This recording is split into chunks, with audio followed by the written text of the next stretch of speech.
कार्तिक मास के शुक्ल पक्ष की द्वितीया तिथि को हम भाई दूज का त्योहार मनाते हैं। कार्तिक मास अर्थात दीपावली वाला मास। दीपावली के 2 दिन बाद हम भाई दूज मनाते हैं। दीपावली हम कार्तिक कृष्ण की अमावस्या को मनाते हैं और भाई दूज हम कार्तिक शुक्ल पक्ष की द्वितीया तिथि को मनाते हैं। तो आइए आज हम जानते हैं कि भाई दूज मनाने की परंपरा कब से आरंभ हुई। तो इसके लिए हमें पहले जानना होगा सूर्य देवता के बारे में।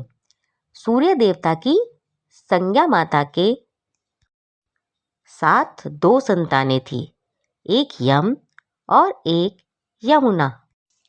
यम अर्थात यमराज जी और यमी अर्थात यमुना जी। हाँ, वही यमुना जी जो धरती पर अवतरित होकर प्राणी मात्र को अपने जल से जीवन देती हैं।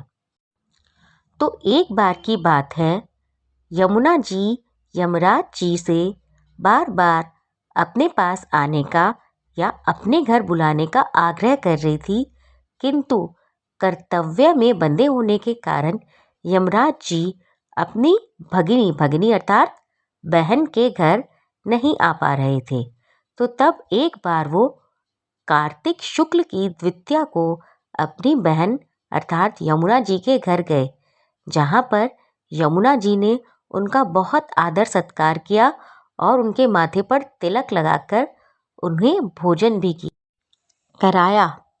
इसके बाद यमराज जी जब वहाँ से जाने लगे तो तब उन्होंने यमुना जी से वरदान मांगने के लिए कहा।